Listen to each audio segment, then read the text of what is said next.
Je vous le disais tout à l'heure, notre invité c'est Dr Cheikh Tidiane Seck. Il est membre de la fédération, président de la des cadres libéraux. Alors avec vous donc nous allons discuter du dossier Karim Wade, mais on commence d'abord par la situation du pays. Assane Gueye l'a dit tout à l'heure, on dit très souvent que l'État du Sénégal est très liquide, le budget monte à chaque session, mais ce qu'on remarque c'est que l'État a quand même des dettes qu'il ne paye pas. Et ajoutez-y la CMU. Ajoutez-y la CMU qui semble-t-il a mis à genoux plusieurs structures sanitaires. Ajoutez-y les États dans le procès de Karim Wade qui réclament aussi leurs honoraires. Et je pense qu'il y a de la démagogie d'État au niveau des chiffres. Et je crois que pour gérer un État, il faut de la vision. Et surtout de la vision économique. Et c'est ce qui manque à ce gouvernement. Vous ne croyez pas aux chiffres qui sont fournis par l'État du Sénégal? Mais je n'y crois pas pour la bonne et simple raison que ce gouvernement nous a toujours trompés. On parle, vous en avez parlé du terre. Nous allons voir ce que ça va donner. On parle de Ila Touba, 400, 500 milliards. Beaucoup plus que cela. On parle de l'endettement. Comme vous l'avez vu, c'est le FMI même qui a confirmé les propos de Maître Abdoulaye Wade pour dire que le Sénégal est à un stade dangereux dans son endettement. Et au niveau de la sous-région, la sous-région UEMOA, le Sénégal est parmi les pays les plus endettés. Donc tout ça avec d'autres situations très claires, comme vous l'avez vu, des étudiants qui sont menacés d'être expulsés des universités. Je crois que c'est une situation assez grave pour un État qui se dit.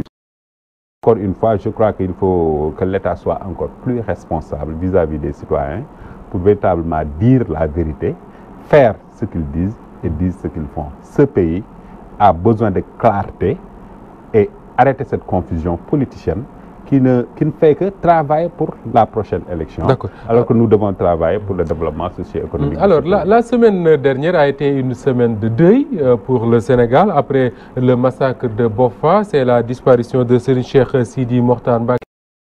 Texte choisi par Karim Wade pour enfin donner des explications sur les conditions de sa sortie de prison et de son départ du pays. Pourquoi attendre 18 mois après et pourquoi choisir ce contexte? Permettez-moi d'abord de présenter mes condoléances au peuple sénégalais pour la disparition du khalife général et les 14 tués à Bofa. Je crois que tout le Sénégal, tous les Sénégalais savent que Karim Wade est un fervent mouride. Tous les Sénégalais connaissent la relation particulière entre Serigne Sidi Mokhtar et Karim Wade. Il y a des événements qui marquent l'individu dans sa vie, dans son évolution et dans son environnement. Et comme vous le savez, même à sa sortie de prison, c'est le fils aîné du khalife général des Mourides qui l'a accompagné chez Maître Madické Niang avant qu'il ne prenne l'avion. Donc je pense que, et lorsqu'il était en prison, chaque vendredi, le marabout envoyait une délégation là-bas avec ses berdelles et autres. L'affection qu'il avait par rapport à un talibé, à un fils. Donc c'est comme si Karim Wade avait perdu un père, en tout cas un parrain, qui a beaucoup fait, et lui-même l'a dit dans sa lettre, s'il a pu résister aux rigueurs de la prison durant ces 3 ans, c'est à cause principalement des prières et des prêches du khalife général des Mourides. Donc je pense que cet événement l'a marqué et il ne pouvait, malgré les stratégies mises en place pour préparer son retour et son accession, il ne pouvait pas se taire par rapport à la déchirure sentimentale qu'il a sentie. Alors, on avait suivi cette nuit du 24 juin 2016, sa sortie de prison, son départ du pays. Il y a eu beaucoup de spéculations, mais on n'a jamais entendu Karim Wade dire ce qu'il a dit dans cette lettre de condoléances-là, c'est-à-dire qu'il a été expulsé de son propre pays. Ma question est de savoir pourquoi attendre 18 mois après pour le dire. Il l'a dit à sa sortie de prison. Il a fait une déclaration pour dire qu'il voulait aller à Touba, militants, faire le tour du pays, remercier ceux qui l'ont soutenu et qui se sont battus. Il l'a dit dès sa sortie de prison.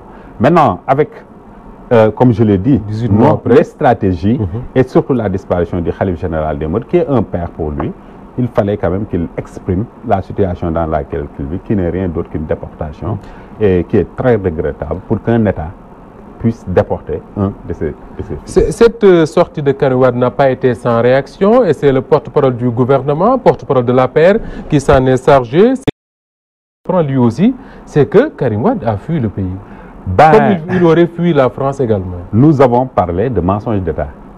Nous avons tous, Sénégalais, suivi la sortie de Karim Wade de prison. Il sort de prison, il est mis dans une voiture de l'administration pénitentiaire, accompagné par le directeur de l'administration pénitentiaire avec des voitures de police. L'Internet est coupé, les téléphones sont coupés, et il ne peut pas aller chez lui au point E.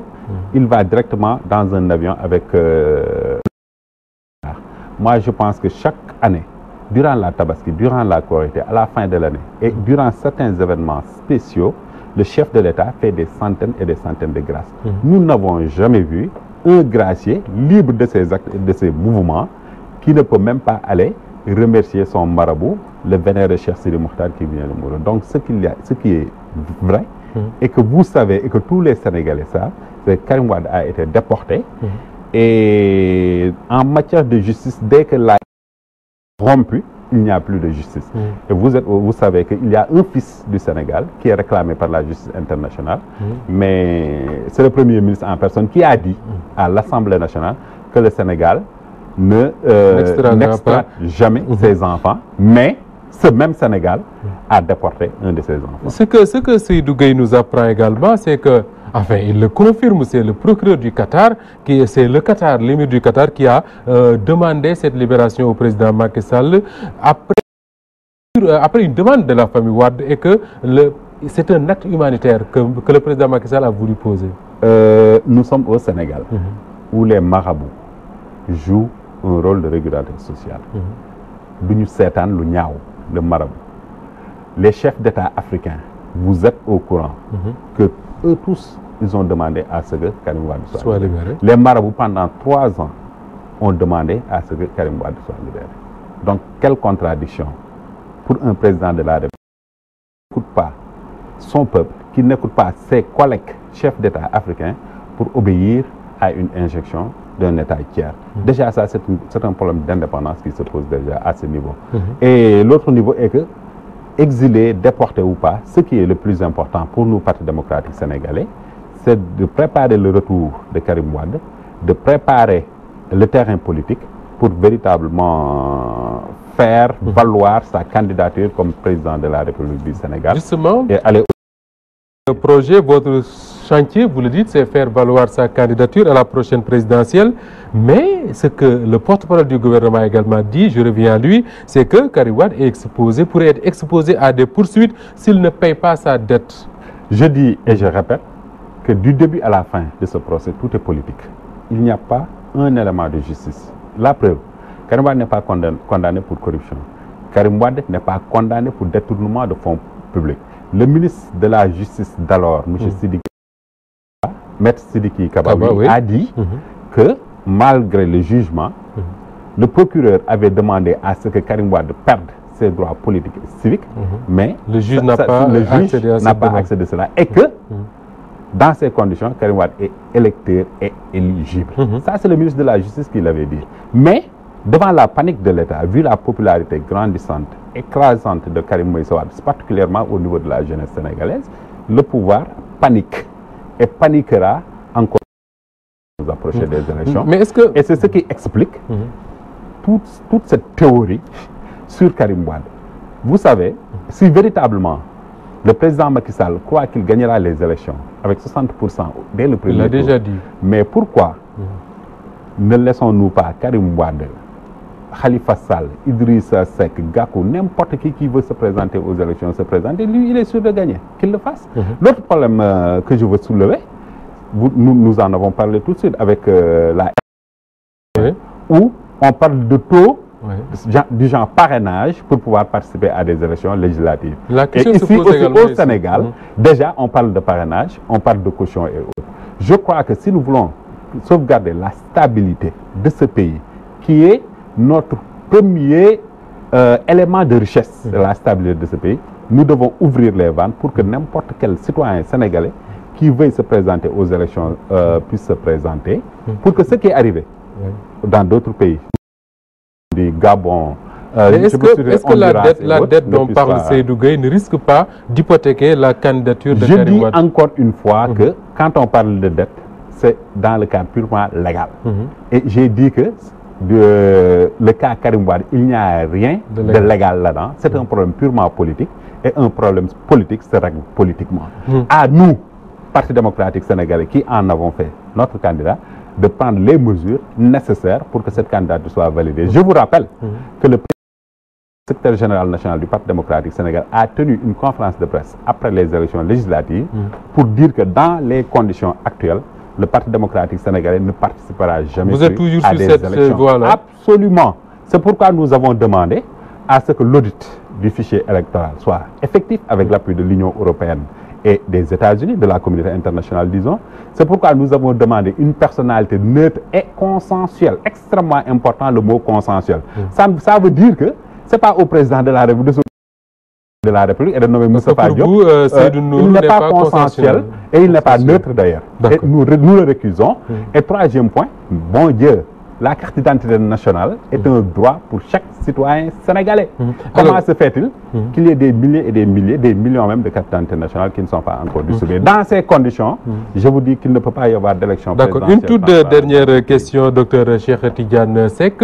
Le retour de Karim Wade dans un post sur sa page Facebook au début de l'année 2000 évoquait cette question-là. Il avait donné rendez-vous bientôt au Sénégal. Il y a eu cette lettre de condoléances-là qui vient mettre un peu de trouble dans toute cette affaire-là. Est-ce qu'aujourd'hui, vous qui échangez avec Karim Wade de temps en temps, est-ce qu'il est sûr de pouvoir rentrer au pays avant la présidentielle? Karim Wade reviendra au Sénégal, Inch'Allah. Il se présentera aux élections présidentielles de février 2019. Il gagnera ces élections et pour l'histoire, ce sera pour la première fois qu'un président sortant perdra des élections. Et Inch'Allah, nous y travaillons et nous espérons que ce combat aboutira en 2019. Et ce sera le mot de la fin. Grand merci à vous, docteur Cheikh Tidiane Seck. Je rappelle que vous êtes le président de la Fédération nationale des cadres libéraux, structure donc du Parti démocratique sénégalais. Mesdames et messieurs, c'est la fin de cette édition du soir. Merci à toute l'équipe qui était autour de Cheikh Tidiane Ndiaye pour la partie technique. Mesdames et messieurs, merci de la fidélité à Walf et bien à vous.